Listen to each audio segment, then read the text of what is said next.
All right, Trevor Kashey, welcome to the show. Hello. So you are a nutrition consultant, but you have a very interesting background to how you got to this point. And the way I discovered you is we interviewed Michael Easter for The Comfort Crisis, and you had a whole chapter about you. Tell us about your background. How did you start off in the world of biochemistry, and now you help people with their nutrition? How did that happen? Okay. I can have like this 30-second life story thing, and then talk a little bit about philosophy. Does that make sense? Sure, that sounds great. Yeah. Okay. So I can start back from like as a little dude, where like people talk about their first words. Typically, it's like mommy, and mine was why, and that eventually just I had this sort of curious scientific sort of ilk forever, and I noticed, or somebody noticed, my mother noticed, when a lot of little kids, specifically little boys, they like wanted to be X-Men for Halloween. I think X-Men became a pretty popular franchise in the 90s, right? They wanted to be X-Men, and I was like, how did they inject the metal into his bones? And I was that weird kid. And somewhere along the line, I ended up like skipping grades and doing all sorts of crazy stuff. And one of the mentors that I had very early on in my life had a connection to the local college.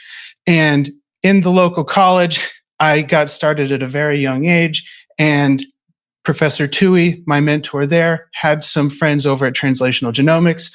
So I ended up getting some laboratory experience at a very young age, specifically in the realm of non-small cell lung cancer. They also did neurogenomics, stuff like that too. And along this time, I think I was in the 14, 15-ish range, my father got back into my life.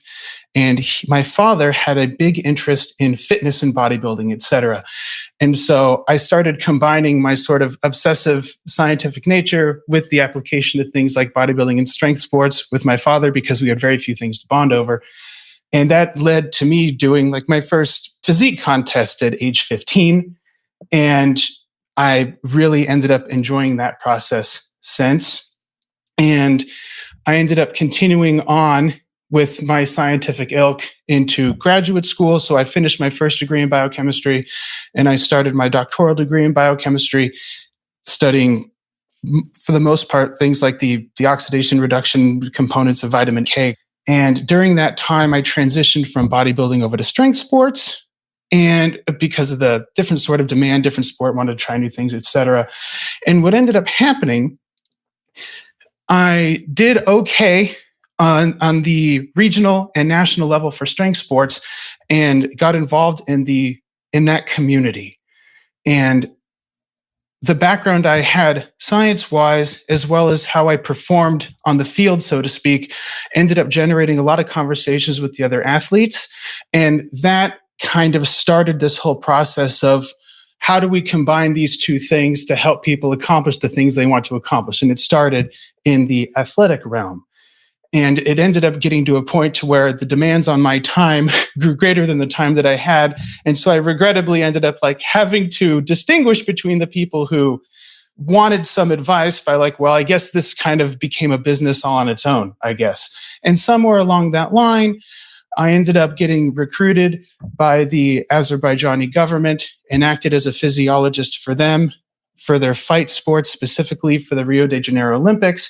So I lived overseas in a cave for a while, and I came back a little over a year later, back and forth, et cetera, and ended up, I ended up stateside. I wanted to find that word. And then operated out of a strength and conditioning facility in Florida. And that gave me greater exposure to the, quote, general population. And here we can kind of start the story in terms of philosophy, where how did this go from working with high-level athletes to working with, quote, general population? And what we come to notice, or TCAN operates as if people, for the most part, kind of already have a good enough understanding of how to eat and move in a constructive way. And the trouble comes with turning that knowledge into action. So for that reason, we focus very little energy on telling people what to do and more energy on helping people to understand the options they have so that they can make the most constructive decisions for themselves. And so we call it bridging the intention intervention gap. So people have an idea of what to do, they have an idea of what they want, and we help bring those two things together. And so in a practical way, this means trivializing what to eat and when, and instead shining the spotlights on, well, with the facts as we know them, how do I best manage my thoughts, feelings, and emotions, or my thoughts, feelings, and actions so I can get closer to what I want? Does that make sense? That makes sense. Okay, so it sounds like you're taking you're using your knowledge about with biochemistry, and you can apply that. I mean, that's what nutrition is. It's biochemistry. Yes. But you don't with the general population, you're not focusing on, well, we got to eat this carbs, fats. You're not thinking about that. It's more that's in there, but it's more you're thinking about the human body is not just a body, but there's a psychological part to it as well that you have to understand. Yes, exactly. So the biochemistry, just like in real life, operates in the background. And we focus more on the foreground here, which has to do with, well, what am I thinking? How do I feel? And how do those things combine to influence the decisions I make? And the biochemistry happening in the background, we just kind of weave into the programming as we go. Okay, that makes sense. So let's start off with this question. So why do you think your approach works? I guess you're calling it the Trevor Kashey method or the Kashey method. And we'll get into the details of that. Maybe that's not. Why do most people, when they say, okay, I want to lose weight, right? That's why most people, when they start thinking about their food consciously, they're thinking about, I need to do that so I can lose weight. So they typically think, I got to go on a diet, right? Yeah. So I got to reduce calories. I'm going to do paleo, high fat. But, we've talked about this on the podcast before. Studies, and I think personal experience can show this as well. I think it's like 95% of all diets, they fail. So what are they doing? Why do diets fail? What are the erroneous assumptions that people have about nutrition and losing weight thanks to popular diets? I get chills hearing that question for a couple of reasons, a little bit out of fear and a little bit out of excitement. Great question. I love it. And I kind of want to start it with saying something that has the potential to sort of inflame a little bit. However, I do think it leads us to a more constructive outcome. I find it curious that diets in the abstract do the failing. So I'll just lay that out there. Okay. That even the language as we use it, diets fail. And I find that interesting because diets as they stand, they represent themselves as an abstract concept. So to expand that a little bit, if 95% of diets fail, they do the failing, then does that mean the 5% of diets do the succeeding? And that leaves very little room for us humans to do anything. So I kind of want to start there in the context of what role do we play in the success and failure rather than describing it in the context of the diet having a success and failure.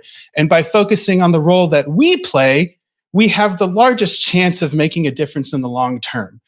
So presuming the efficacy of a diet, notwithstanding carbohydrate, fat, protein, vegetables, timing, all that sort of stuff. So that sort of efficacy notwithstanding, and then moving on to your erroneous assumption language, which I like, people make 3, I think, to use your language, erroneous assumptions that increase the failure rate of most, maybe all things we do. And so we can cherry pick and say, well, studies say 95% of diets fail, but you know what? I'll bet $1 that 95% or more of all projects, if you'd like, have similar or even greater failure rates. And so we may inflate the importance of diets because of their presumed benefits on our physiology and presumed benefits on our social status. But we really swim in examples of people that have folders and files and garages and attics and mental spaces filled with projects they put on the back burner or save for later or whatever. And so these situations, I think that the failed diet and the unfinished project, they have similar, if identical, constructs to them. And we just use the word fail for one, and I think that adds different implications. Does that make sense? That makes sense. So it's like the knowledge intention gap that you talked about earlier. Yes. And so going back to the erroneous assumptions, I think we mainly have 3, and they base around ourselves. We make erroneous assumptions about ourselves. We make erroneous assumptions about other people, and then we make erroneous assumptions about the situation at large. And they have sort of this demanding, perfectionistic sort of air to them, where I must be perfect and do things perfectly. Erroneous assumption 1. Erroneous assumption 2. others must treat me well. And erroneous assumption 3, life must be fair. And so to answer your question of what erroneous assumptions do people make, I think, well, people can combine language in ways to make all the erroneous assumptions, an unlimited amount of them. But when we take a step back, failure and emotional disturbance, and somewhat comically disturbance about that disturbance, where people get mad because they're mad, sad because they're sad, etc., largely come from the expectations they place on themselves, other people, and the environment. Does that make sense? That makes sense. Okay, so I can see this. Okay, the perfection aspect, I think everyone's experienced that moment. They're like, well, Yeah. I'm on a diet. I'm going to be really good. And then they go to a restaurant, they go to Chili's, and they have an awesome blossom. And they're like, well, might as well just go ahead and have the what's the volcano, chocolate volcano. I like where your head's at. Right. Keep going. Okay, so there's that perfections. If you can't do, or if you're, I mean, say you're doing like paleo, it's like if I don't do, like if I eat any like thing that's like a caveman couldn't eat, then it's not worth doing, right? Yes. And that can just get in the way of you actually making progress. So that's like that perfection thing. Yes, and so that sort of perfectionistic demand we place on ourselves gives us this leverage point to give ourselves permission to act against our self-interests. And so from a schematic standpoint, it ends up to work out something like, I must eat perfect, where perfect might encompass like I must eat paleo, I must, et cetera, et cetera, et cetera. So we'll just call it eating perfectly, where we define perfect as whatever plan that person has, right? I must eat perfect or else. And so when you put these demands on yourself or demands on your diet, et cetera, unless we meet our own demands perfectly or the external circumstances meet our demands perfectly, we get to trigger this sort of or else mechanic in our brains where we can say, I must eat perfectly or else I may as well just give up and do nothing and hate myself forever and I'm a stupid dummy head. So from the perfectionistic standpoint, it lends itself towards that sort of black and white thinking where we sabotage ourselves. And how do other people get in the way? Like if there are assumptions about other people? Because okay, I can see the assumptions about circumstance, like life needs to be fair, right? Because I think everyone's like, well, this diet will work if these certain circumstances are in place. But if something goes off kilter, like I have a bad day at work, kids are up throwing up at 2:00 in the morning, you know, I couldn't maintain my diet and like it's just going to throw everything off. I can see, I've seen that happen in my own life. And people, this can happen to other projects in our life, not just nutrition. But with the social component, what's going on there? So, for instance, it could be something like, they must accept me or else. And in this case, the or else tends to raise stress levels, cause some emotional disturbance, which some people try to deal with by doing things like eating. Okay, that makes sense. And so that is how it ends up relating in a rather direct way. People end up using eating as a consumptive behavior to distract from disturbances that they get from placing demands on others, for instance. It's a stress reliever. Yes. Well, it's a distractor, I think. Distractor. And so, I mean, that's one of your big things you're trying to tackle is you're trying to help people understand why they eat. Because I think we often think, well, you eat because you're hungry. But you would say, well, really? Are you really hungry when you ate that, bag of M&Ms? Yes. Yeah. In a lot of instances, we take cues from our environment or the thoughts we have as permission to eat for whatever reason. It could be the time of day. It could be the room we have put ourselves in. It could be an interaction we had. And sometimes it aligns with hunger and sometimes not. Let's dig into your method. I think high level, I think people that kind of understand what you're probably going to do is you want people to develop a better relationship with their nutrition and think about the psychological factors, not just the physiological factors that go into it.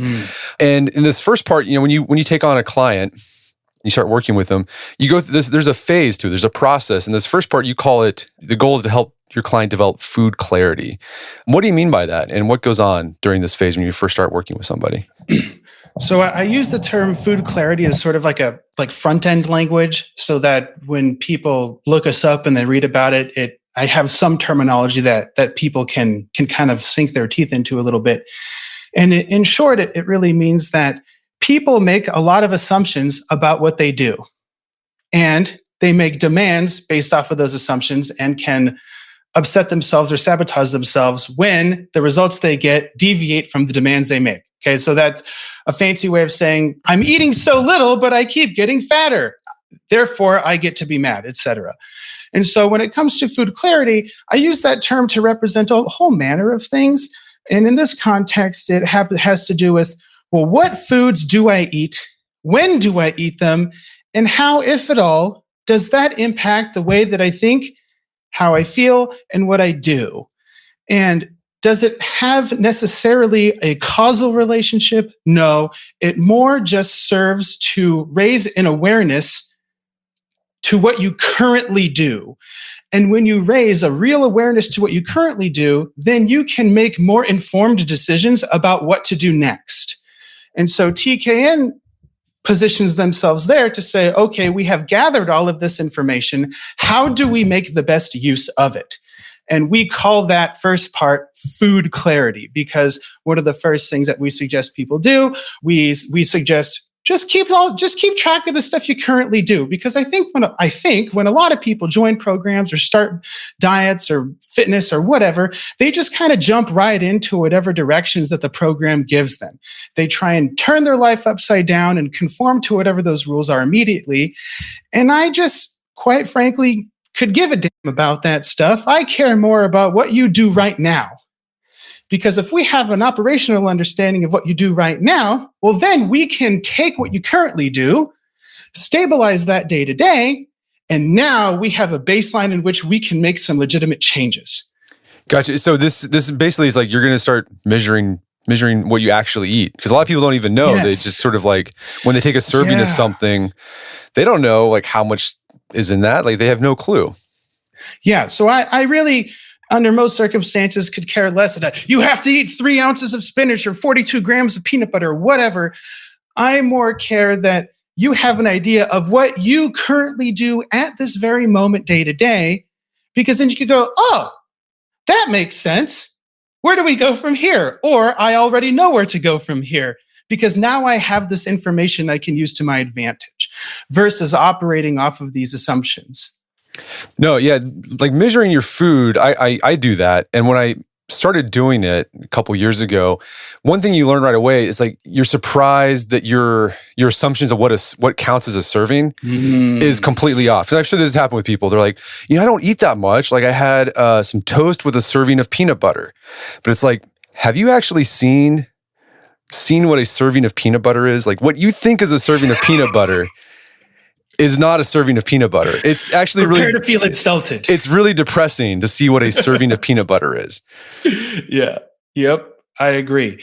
And once you have an understanding of what this means in real life, well, then it helps you to inform your decisions in real life versus here are the assumptions I make in my brain. And because of the assumptions I make in my brain, here are the demands I expect of the results. And when those things deviate from each other, people tend to say things like, screw it.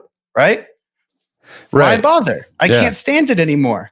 This diet doesn't work, et cetera, et cetera.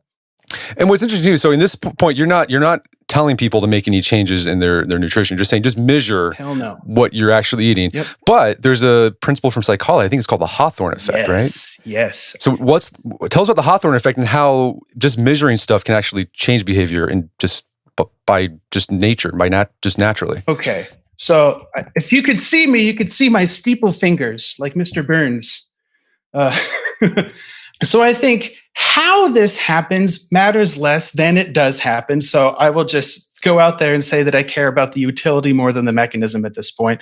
Although we can use a somewhat rational theory to guess about what's going on. So strictly speaking, I think the addition of tracking to what you normally do changes, strictly speaking again, nothing about other behaviors. However, asterisk, monitoring yourself presents a unique change of behavior all on its own because it creates awareness of your thoughts, feelings, and behaviors in general. And so people can use the information they get from monitoring their behavior to influence the way they make decisions. I like to explain it this way. How many people see a police officer and then slow down, even if they drive within the speed limit? I do it all the time. I think practically everybody does that. Yes. And so does seeing the police officer make you slow down? No. And here, I think, drives the biggest point home between how TKN operates versus other things, I guess. So what happens with the theory that we use or have or model we use, et cetera, you see the police officer, okay, formulate an inference based off of what you see, and then use that inference to inform your immediate behavior of slowing down. And so a lot of people, they skip that middle step. They think, I see the cop makes me slow down. In reality, I see the cop, I interpret that information as X, Y, and Z, and then I use that information to inform my decision to slow down. And we try and intervene as best we can in that middle step, because we can do relatively little about the things you experience, okay? However, if we can become aware of that step where we make inferences, where we form beliefs, well, then we can have a real impact on how you use the information you do have to make better decisions. That's the long answer about the Hawthorne effect, and at least how we use it. In reality, it's like if you think you're being watched, then you change what you do. It's probably the quick and dirty explanation. However, when you watch yourself, then you can be constructive with that. And you see this same sort of thing happen with like personal finances. I think there's like a lot of the similarities between nutrition and personal finances. A lot of people think in personal finance world, it's all like you got to know about stocks and ratios and blah, blah, but really it's just like comes down to psychology. And one of the things you do in personal finance is like just track what you spend. Don't change anything, just track. And then from there you can start, and like the Hawthorne effect comes in, and then you also learn information about why am I spending my money? Did I really need to spend my money on that? Then you start making decisions based off that data. Correct. And so you bring up a good point about that insofar as also a lot of people kind of wonder like, where did all of my bad spending habits come from? Where did all of my bad eating habits come from? And so forth. And you realize that just by just with self-monitoring, you can you can make all those things moot, because what causes a problem matters way less than what maintains it. Gotcha. All right. So you're in this food clarity phase. People are measuring what they're eating, like so they can actually see. So they can't be like, I just eat a serving of peanut butter. They actually know what a serving of peanut butter is. But then you're also tracking, okay, well, why did you eat? Like, were you feeling upset? Were you stressed? You're also tracking that. After you've gone through this phase, again, there's nothing prescriptive going on here. You start making some changes, making some suggestions. So what happens after establishing food clarity? In a lot of instances, the Hawthorne effect ends up taking hold, and people end up correcting or changing their eating patterns over the course of the food clarity phase. And so practically speaking, that means, well, we can just continue on what you have been doing. We could effectively make zero changes based off of the data that you provided, because you already put yourself on the right track of your own accord. Does that make sense? That makes sense. But again, you're not like giving you're probably not giving like a very specific meal plan. You're just saying, okay, let's look at what you're doing already. Maybe you make a nudge here and see if that does something. Yeah, it's a nudge. And I think, the Hawthorne effect can help out a lot with that. So for example, like there's been times where I need to lose weight, but I track macros, and sometimes I'll have a morning, like a Saturday morning, one of my favorite treats is to go over to Quick Trip and get a sausage, egg, cheese biscuit. It's really good, but it is fortified with fat. So I eat it. Enriched. It's enriched with fat. And the thing is, like, I know I'm going to be like hungry, like in just like 30 minutes after I finish this thing, because doesn't really take up a lot of space. And so I realized, man, I'm not going to be able to eat that much. I'm going to have to there's going to be changes I'm going to have to make somewhere else, or I might have to eat more satiating food, more like broccoli or potatoes or something that's not laden with butter. So you start doing it naturally. Like you sort of figure it out on your own. You take your finances and you translate them to things like calories. The same sort of premise with taking stock of what you have and allocating resources accordingly. Same exact principles. Gotcha. How do you deal with people who let's say they're trying to lose weight, so they have to reduce calories, and sometimes you start feeling hungry. What do you do? How do you help people with that? Where they're like, man, I'm just really hungry. It's like 10 o'clock at night. I'm just starving. I've had that happen to me. Like I want to eat. I want to go to the cupboard and just like get a scoop of peanut butter, so my stomach just shuts up. So you present a great question that has idiosyncratic resolutions. A fancy way of saying each person kind of gets a different approach. However, I can try and give you a good understanding of how we could approach something like this. So if something like this comes up, I like to lean on irreverence, which is a fancy way of saying, well, like, let's try and make a joke of this situation as a way to provide us perspective in terms of making a better situation, in terms of making better decisions. So we can either make a joke of it, or we can just show it very little respect as a way to help calibrate our decision-making apparatus. So when somebody says, I'll throw you under the bus, when you say, I'm tired and stressed and want to eat a bunch of stuff and I have all these cravings, okay? So then we can have a conversation where I might ask the question, how do you deal with the tendency to want to smash somebody's face in and still manage to act polite? How do you deal with the tendency to want to rip a loud fart during somebody's big speech and manage to hold it in? Or how do you manage to deal with the tendency to want to skip work and show up anyway? It's like willpower, self-control. Essentially, yes. So to some degree, we incorporate tolerance. And so two factors dictate the maintenance of a plan under situations like this.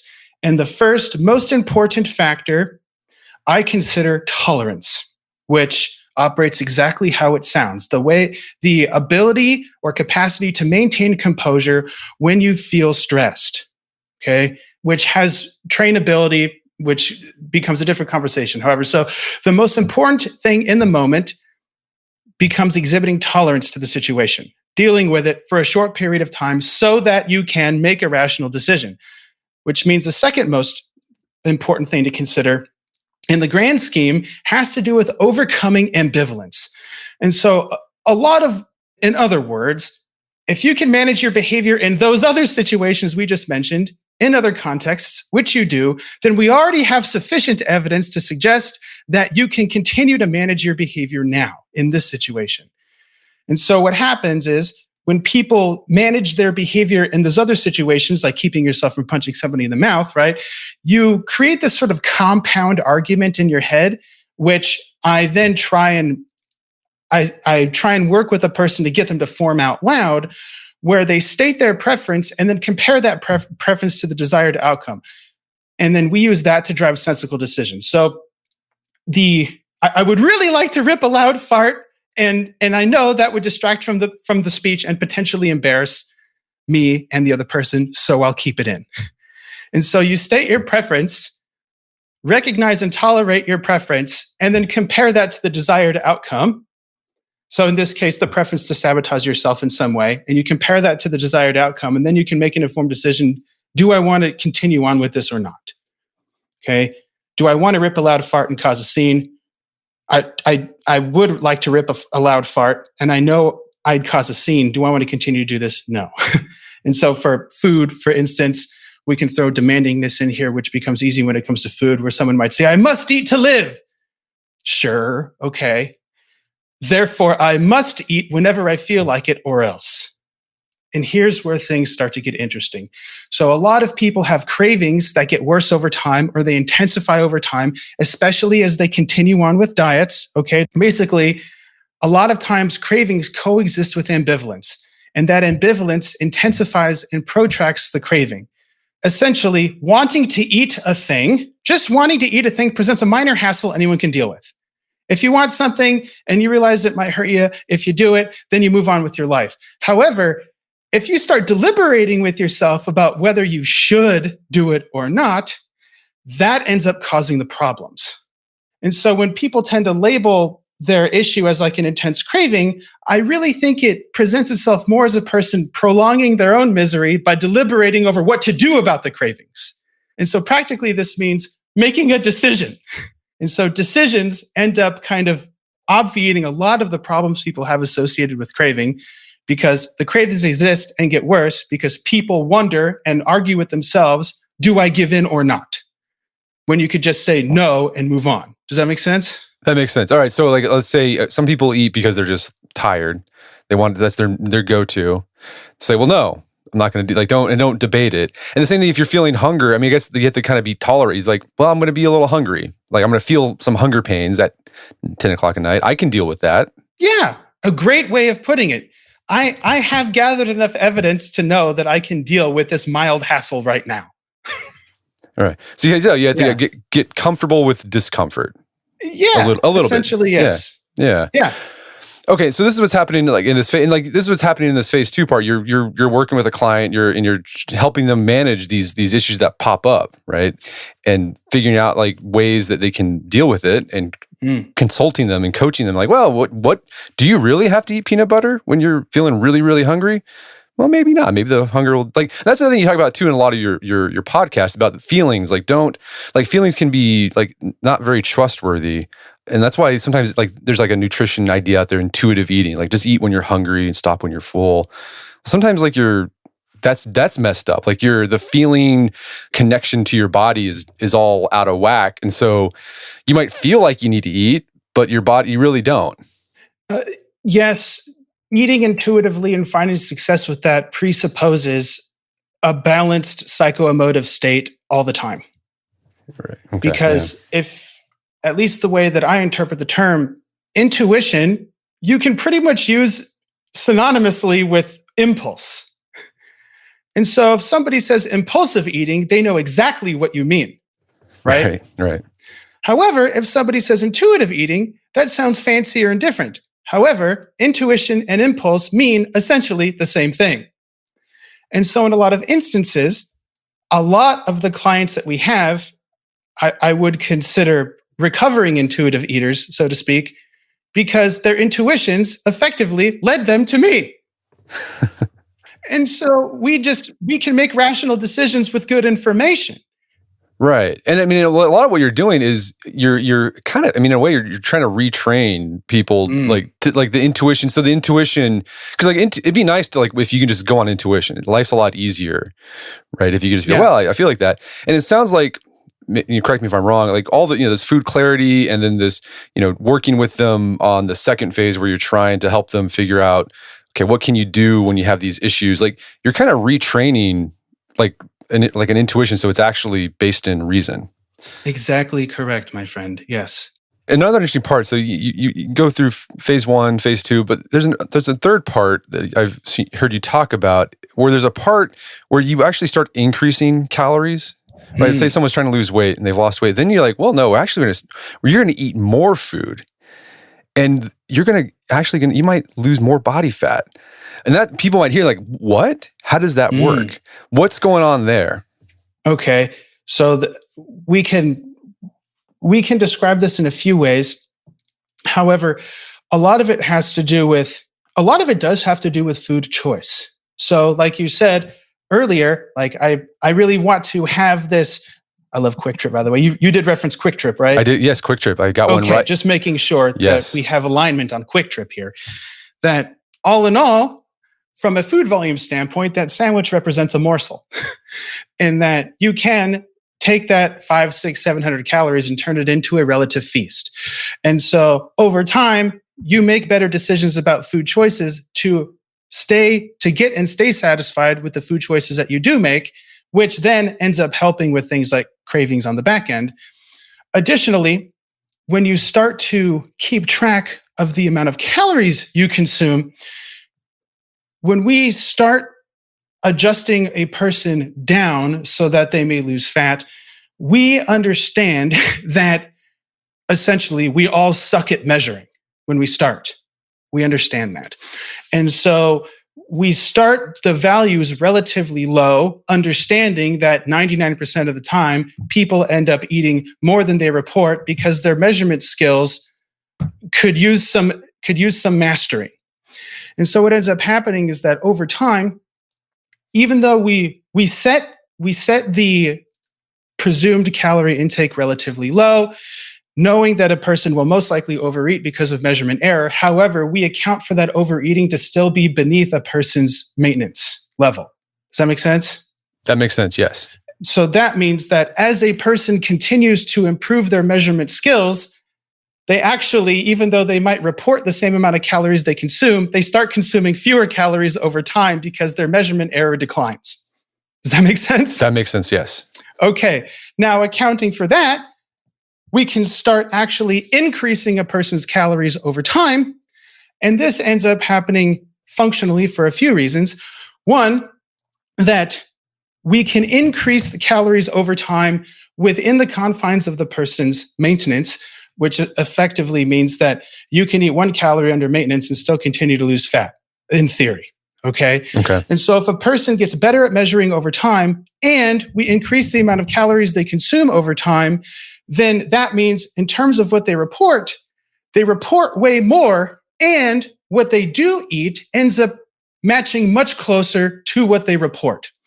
And that accounts for a lot of the mathematical discrepancy. However, in terms of physiological discrepancies, we can account for things like thermogenesis, like your metabolic rate can go up a little bit for a variety of reasons. Food choices can also make a difference in terms of how efficient your digestion, how efficient you digest the food. And one thing that people end up kind of neglecting in terms of these differences in food intake has to do with the fact that a person now has a much more balanced, healthy, active lifestyle. And so we also keep track of activity. And as activity starts to incline, so then does your maintenance, which means that we can continue to increase the calories that you take in, understanding that your maintenance ends up going up for a variety of reasons, which allows us to kind of end a fat loss phase at a relatively high caloric load, when under most circumstances, people's calories decline over time as their progress stalls. Does that make sense? Yes, that makes sense. Okay. So we try and start relatively low and end high, where we end at what would presumably be your new maintenance. And that gives us a lot of options. It seems like it'd be a lot more enjoyable. Like knowing that, right? Because like you just eat knowing more every week, right? Yeah, like that. Yeah. That's more motivating to stick with something. Yes, I get to eat more. Because in a lot of other situations, you kind of get scared to check in. Like, are they going to chop it all away? What do I do? Do I fudge my information? It ends up becoming a really strange sort of like countdown to doomsday sort of situation. When we really present it as, well, we can start lower, and it does kind of suck for a minute, and that's okay. Right, you can deal with that. We can deal with it. We have the evidence we can deal with it. And over time, we just add a little bit more and a little bit more until eventually, like your calorie to body weight ratio ends up changing dramatically. That's cool. Yeah. So I'm curious, how do you measure or track results with clients without making them obsess too much about it? It seems like your goal is to not make people obsess about this stuff too much. Yeah. So how do you track results? Is like a weekly weigh in? So I have people check in once per week, and then they can check in more often if they please. Any sort of preoccupations a person has with any measurements they take, we deal with on a person to person basis. However, when we kind of go over the function of measuring, an easy way to say this, a lot of people have preoccupation with measuring for various reasons. Okay.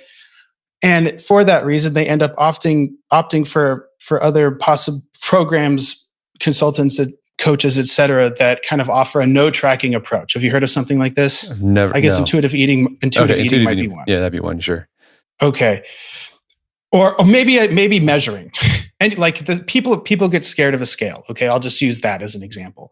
So I kind of come at it from a rational perspective of, under any circumstance, whether you gain, whether you lose, whether you do a program, whether you do in your own thing, you always measure and track. You always measure and track no matter what.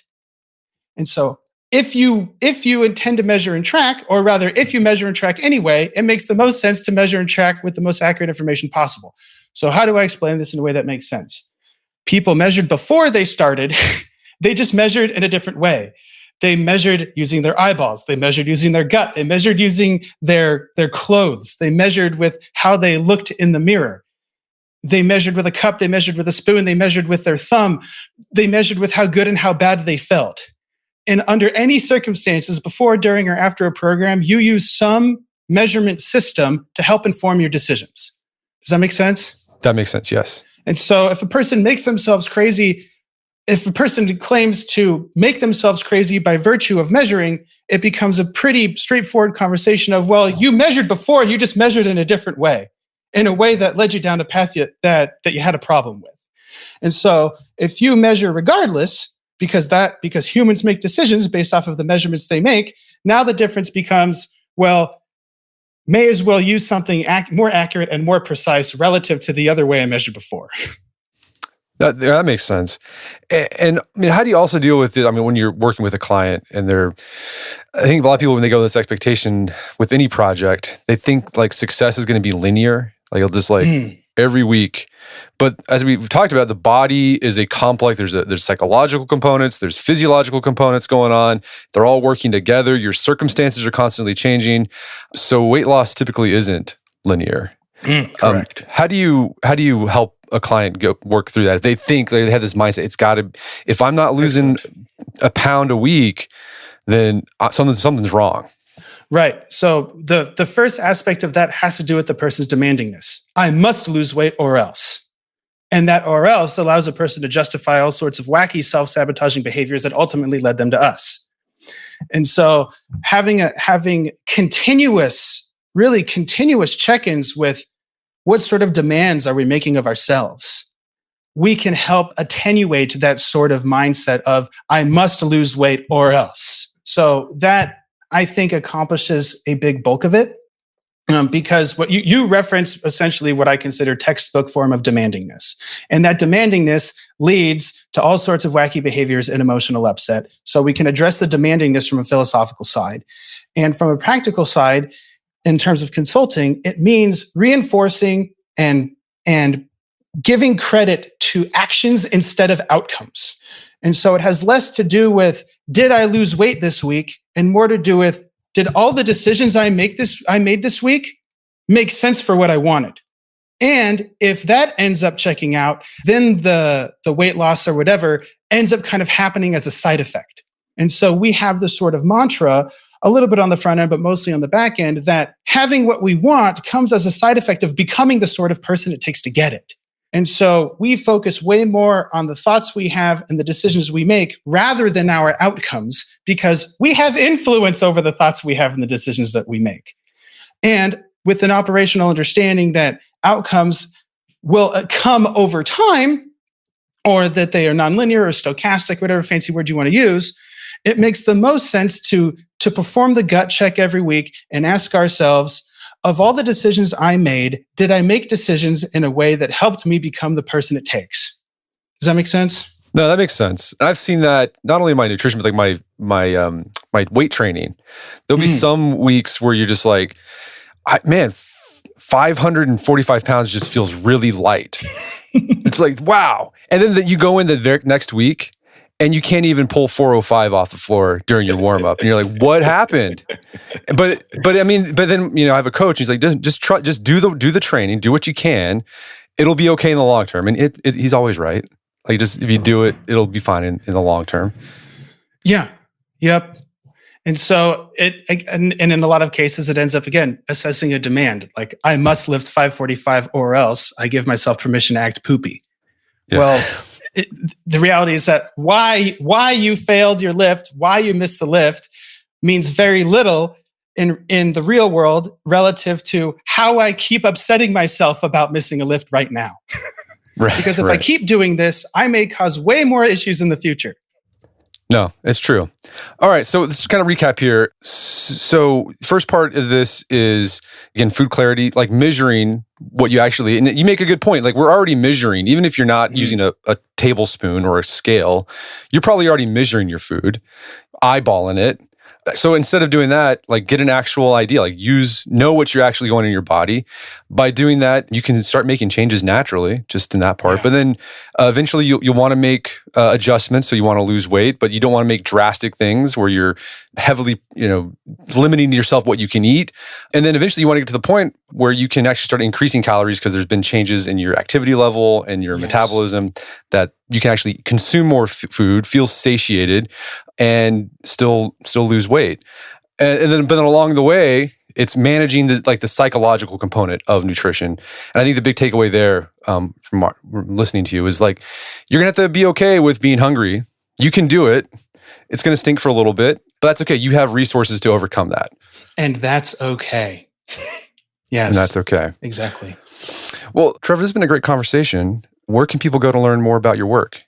The best thing you could do is go to trevorkasheynutrition.com, and you can follow me on the Instagrams and the Facebooks. And I have a public Facebook group called the Best Nutrition Group Ever that I will send you a link to. Best nutrition group ever. I like it. All right. Dr. Kashey, thanks for your time. It's been a pleasure. Thank you so much for having me. My guest today was Dr. Trevor Kashey. He's the owner of Trevor Kashey Nutrition. You can find out more information about his work at his website, trevorkasheynutrition.com. Also, check out our show notes at aom.is/Kashey, where you can find links to resources when we delve deeper into this topic.